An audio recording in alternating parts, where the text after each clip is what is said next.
முன்னாள் முதல்வர்கள் எம்ஜிஆர் மற்றும் ஜெயலலிதா குறித்து அவதூறாக விசிக தலைவர் திருமாவளவன் பேசியதற்கு அரசியல் கட்சி தலைவர்கள் கண்டனம் தெரிவித்துள்ளனர். இன்றைக்கு புதிதாக கிளம்பியிருக்கிற பல்வேறு அமைப்புகள் தமிழ் தேசியம் பேசுகிறோம் என்கிற பெயரில் தமிழ் தேசியத்தின் உண்மையான எதிரி யார் என்பதை மக்களுக்கு சொல்லாமல் தமிழ் தேசியத்தின் எதிரியே திமுக தான், கலைஞர் தான் என்று சொல்லக்கூடிய அளவுக்கு அவருக்கு நினைவு சின்னம் வைத்தால் அதை வந்து உடைப்போம் என்று வெறுப்பை உமிழக்கூடிய அளவுக்கு இவர்தான் ஊழலுக்கு வித்திட்டவர் என்று திரும்ப திரும்ப பேசுகிறவர்கள் என்றைக்காவது ஒரே ஒரு நாள் எம்ஜிஆர் அவர்களை பற்றியோ அல்லது ஜெயலலிதா அம்மையார் அவர்களை பற்றியோ, ஏன் இன்னும் நான் மிக குறிப்பாக சொல்ல விரும்புகிறேன், கலைஞரின் ஆசான் அண்ணா அவர்களை பற்றியோ அவர்கள் எங்காவது பேசியது உண்டா, விமர்சிப்பது உண்டா? ஏன் அண்ணாவை விமர்சிப்பதில்லை? எனக்கு காரணம் தெரியவில்லை. ஆனால் கலைஞர் ஏன் குறிவைக்கப்படுகிறார்? இது ஒரு கேள்வியாக எழுகிறது. கலைஞர் அண்ணாவின் தம்பி, அண்ணா பெரியாரின் பிள்ளை. பெரியார் பேசிய அரசியலைத்தான் அண்ணா பேசினார். புதிதாக அவர் எதையும் சொல்லவில்லை. பெரியாரை பிரதிபலித்தவர் அண்ணா. ஆனால் அண்ணாவின் தமிழ் இனித்தது, அண்ணாவின் தமிழ் ஆழமானது. அண்ணாவின் தமிழ் பெரியாரின் தமிழை விட நயத்தக்கதாக இருந்தது. ஆனால் பெரியார் பேசியதைத்தான் அண்ணா பேசினார். இன்னும் சொல்ல போனால் பெரியார் என்கிற இந்த பேருரு அண்ணாவால் தான் வெளிப்பட்டது. இல்லை என்றால் அது மறைக்கப்பட்டிருக்க கூடும். ஒரு தேசிய கட்சி எம்ஜிஆர் உருவானதால் ஒரு நன்மை உண்டானது. எம்ஜிஆர் கலைஞருக்கு எதிராக விமர்சனம் செய்தார், வெறுப்பு அரசியலை விதைத்தார், அல்லது திராவிட இயக்கத்துக்குள்ளே பார்ப்பனியத்தை ஊடுருவ செய்வதற்கு காரணமாக இருந்தார். ஒரு பார்ப்பன பெண்மணியே ஒரு திராவிட இயக்கத்தின் தலைவராவதற்கு அவர் பாதை வகுத்து தந்தார் என்ற விமர்சனங்கள் ஒருபுறம் இருந்தாலும் ஒரு நன்மை வாய்த்தது என்னவென்றால் தேசிய கட்சிகள் இங்கே காலூன்ற முடியாமல் தடுக்க முடிந்தது. திமுகவா அதிமுகவா என்று 50 ஆண்டுகளுக்கு மேலாக இந்த அரசியல் சுழல நேர்ந்தது. இங்கே காங்கிரஸ் வளர முடியாமல் போனது என்பதை விட பிஜேபி காலூன்ற முடியாமல் போனது.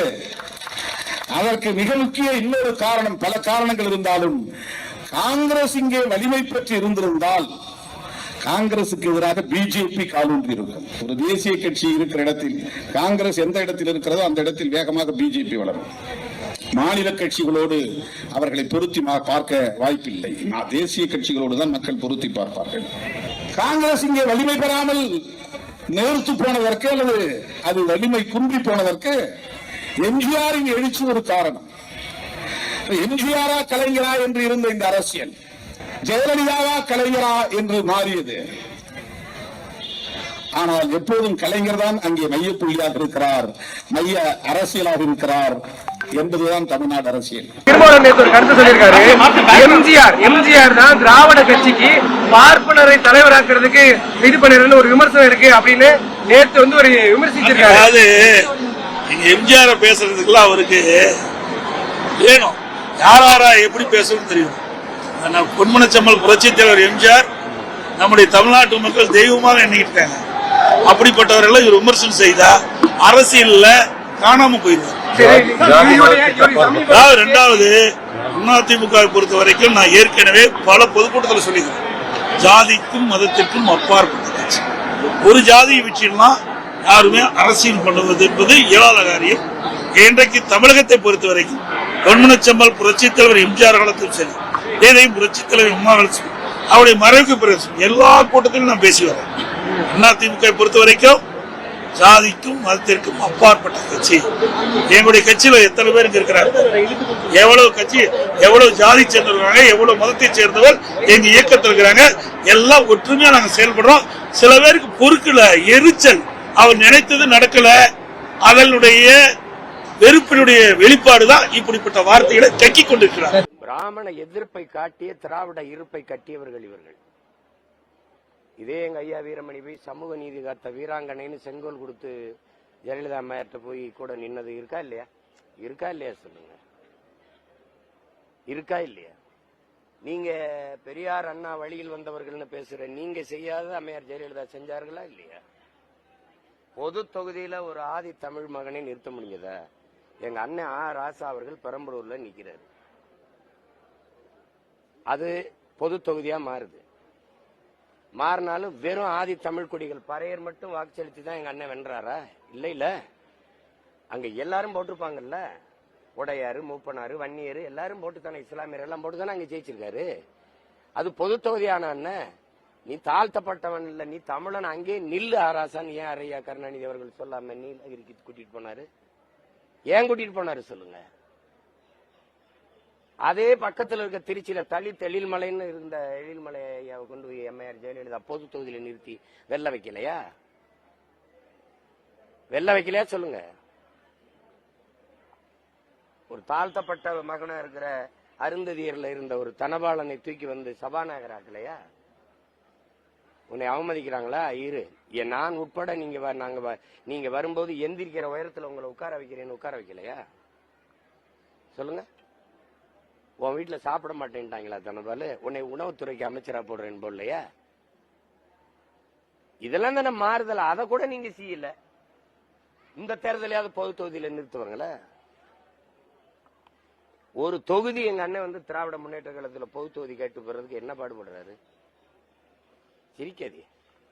என்ன பாடுபடுறாரு? பொது தொகுதிக்கு நீங்க எல்லாம் பொது குளத்துல குளிக்க கூடாது மாதிரி பொது தொகுதிக்கு ஆசைப்படக்கூடாதுன்னு சொன்னாருன்னு பதிவு பண்ணிருக்காங்கல்ல. ரெண்டு ஒண்ணுதான். ஆரியம் திராவிடம் ரெண்டு வெவ்வேறு இல்ல, ரெண்டு ஒண்ணுதான்.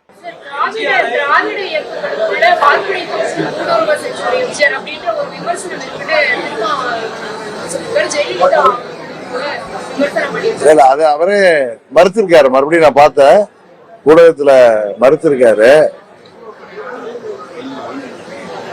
அவர் இப்ப சமீப காலமாக நண்பர் நான் பெரிதும் மதிக்கின்ற ஒரு அரசியல் கட்சியின் தலைவர் நண்பர் திருமாவளவன் என்னன்னு தெரியல, ஒரு கடந்த ஓராண்டாகவே அவர் பேசுவது நிறைய குழப்பங்கள் தெரிகிறது.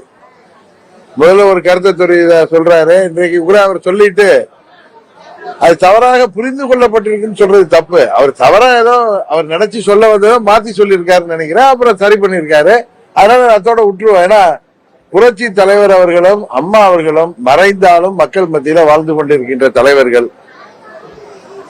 அவர்கள் தீய சக்தி திமுகவை வீழ்த்த வேண்டும் என்கிற நோக்கத்தோடு ஆரம்பிக்கப்பட்டது புரட்சி தலைவர் காலத்திலே அந்த இயக்கம். அவர் 15 ஆண்டுகள் அந்த பணியை செய்தார். அவர் மறைவுக்கு பிறகு அவரது அரசியல் வாரிசு அம்மா அவர்கள் 30 ஆண்டுகள் கடினமாக உழைத்து அந்த இயக்கம் பல்வேறு சாதனைகளை புரட்சி தலைவர் வழியில செய்வதற்கு, திமுகவை வீழ்த்துவதற்கு இந்த இயக்கம் உருவாக்கப்பட்டு நடைமுறைப்படுத்தப்பட்டது. கடந்த வாரம் ஓ பன்னீர்செல்வம் தேசிய ஜனநாயக கூட்டணியில மறுபரிசீலனை செய்து சொல்லியிருந்தீங்க. நாளைக்கு பாஜகவோட தேசிய பொதுச் செயலாளர் டி.எம். சந்தோஷ் வராரு. அதுல வரக்கூடிய அவருக்கு ஓ பன்னீர்செல்வத்துக்கு அழைப்பு கொடுத்திருக்காரு நேரில் சந்திக்கணும்னு. இந்த சந்திப்பு நிகழுமா? எப்படி பாக்குறீங்க?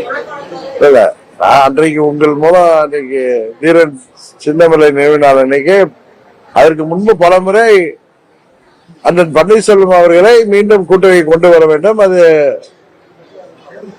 பாரதிய ஜனதா கட்சியின் டெல்லி தலைவர்கள் அதை செய்ய வேண்டும் கேட்டிருந்தா திரு சந்தோஷ் அவர்கள் வந்து அவரை சந்தித்து அவரை மீண்டும் கூட்டணிக்கு அழைத்து வந்தால் சந்தோஷம்தான்.